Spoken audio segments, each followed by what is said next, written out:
Well, Eric celebrated a very big milestone on February 27th, 30 years with the Tranel Financial Group. Congratulations. Thank you. And I wanted to pull Eric aside and I wanted him to share a little bit about himself and his journey with the Tranel Financial Group over the past 30 years.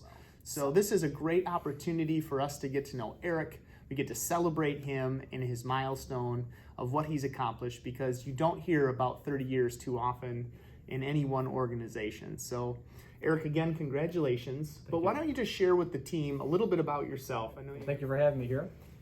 So, like you said, I'm married to Wendy. We've been married for 26 years and change. We have a wonderful daughter, Abigail. She's a junior at the University of Wisconsin in Madison.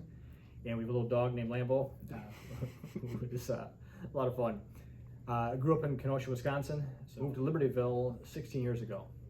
Awesome. I think you forgot one really important detail in there. You went to the University of Wisconsin Whitewater. I did. I'm a Warhawk. You're a Warhawk, right? So it's neat that we have a pretty big Warhawk population here at the Tranel Financial Group. Yep, I had to get that in there. Share with us a little bit about how did you get started in the industry, and ultimately what led you to the Tranel Financial Group? Okay. So I graduated from University of Wisconsin Whitewater in 1991, and the job market was pretty dismal at the time. So I went down Chicago and just pounded the pavement, had a handful of resumes and walked around just trying to get a job. And I got a couple offers from stock brokerage firms, and I took one and I got licensed.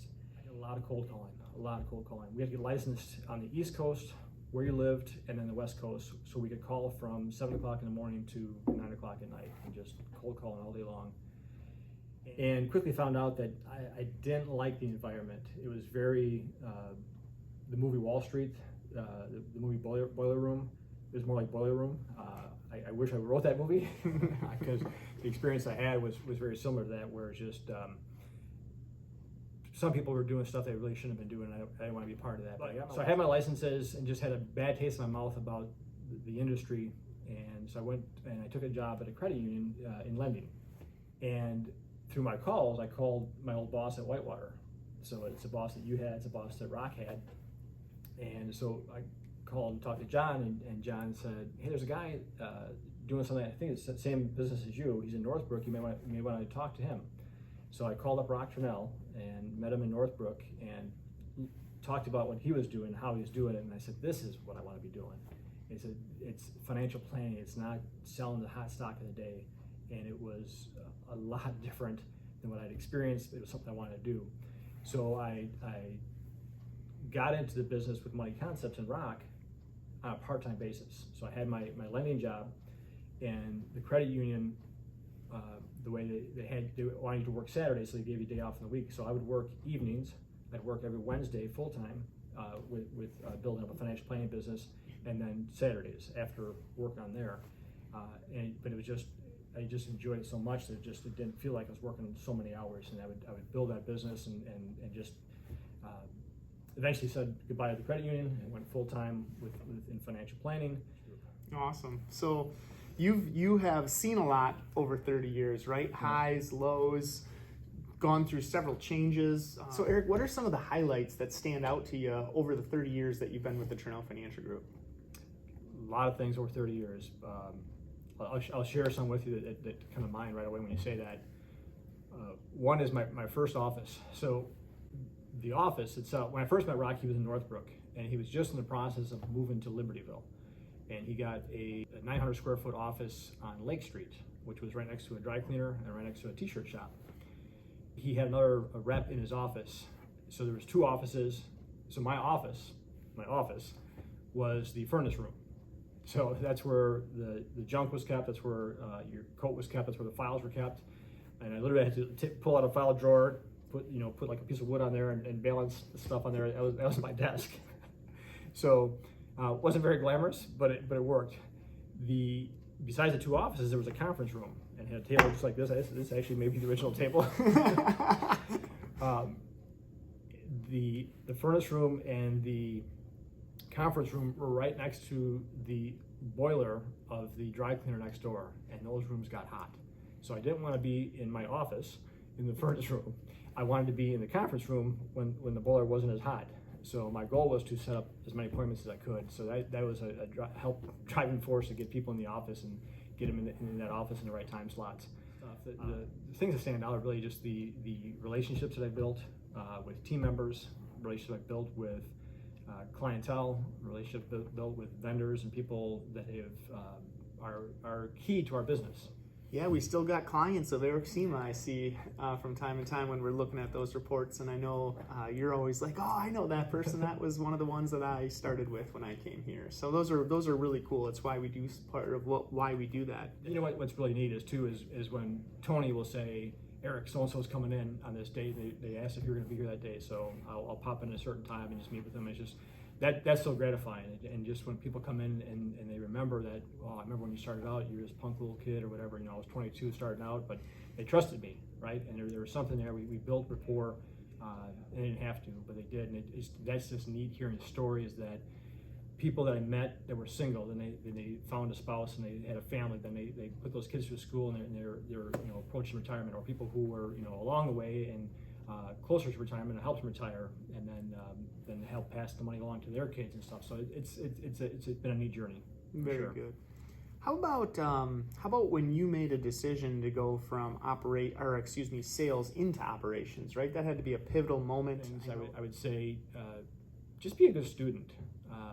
Be a student of whatever it is you want to be. If you want to be wealthy, study wealth. If you want to be a good advisor, study good advisors. Find mentors, people big on audiobooks, especially if you have a commute. I mean, it's just a thing to do. So become a student and never stop learning. Keep that thirst and that hunger to be the best you can be at whatever you're doing. And there's opportunities out there, right? This world in America for sure. There's so much opportunity. Make sure you get a piece of it. Right? Another thing, as far as over 30 years, one of the neat things for me is my role has evolved so many times, right? One of the things that I was told years ago, and it stuck in my head, is you need to work yourself out of a job. So whatever I was doing at one point, I either did it to a point where it wasn't needed anymore, automated it, or turned it over to somebody else, and just kept looking for the next. And that's always that keeps it exciting too. What's next? It can be scary because you're not sure what it's going to be, but again, you can take being a good student and learn about it. Through the GLS, someone put it in really good terms called rookie smarts. So when you jump into something new, you may not know much about it or anything about it or how to do it, but being a rookie and not knowing what's expected of you sometimes can work out even better, because you can set the table for what you want it to be, which is really exciting. And really the values of Money Concepts had them written out initially, the 5 keys to success, and the values that we've adopted, or just say we adopted, we've always had, we've formulated here, and then we use the filter to help us understand what our culture is. They've always really fit. They've been part of my DNA. I've been part of those meetings where we help develop them. So it really, if that wasn't there, I wouldn't be here for 30 years, right? You got to have that, and it's built in, and it's people who couldn't fit into that or couldn't adopt to that or didn't have that intrinsically just didn't fit. This is a great place to work. It's not an easy place to work, and that'll continue to be that way because we want the best of the best, and we have that. We really do. So, congratulations to you guys for being on board. There's been so many people along the way that I've met that I could highlight, and I'll forget too many of them during this conversation, but really we've built a business to bring on great people and to foster them to let their greatness come out. So that's exciting to see that as well. Well said. Well said. Thank you. Yeah, love it. Well, some great advice from the but really, if you think about who we are as a company and predictable, repeatable success and the 5 fundamentals that we talked about, Eric really embodies all of those, right? You can see he has a passion for helping people and carries that near and dear to his heart. Core value of one of ours is relationships. Then there's the thinking aspect, right? Just what you shared at the end of just how do we need to think, right? Continue to be a student of the business and grow and learn and get better. That leads to a feeling, right? I would say that you've been more positive over the 30 years of your feeling than negative, or you probably wouldn't be here, right? Exactly So right. you've generated that feeling that we talked about. you have some great experience on the operations side, right? That falls right into the systems. Systems run companies, people run systems, and the customers evolve those systems.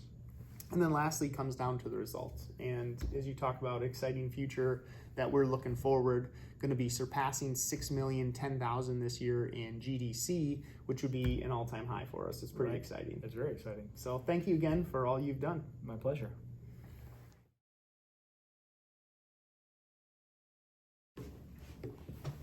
Is it rolling? I hope so. I mean, you're not on that side of the camera. It is rolling. All right. Well, a lot's changed in 30 years. So Eric,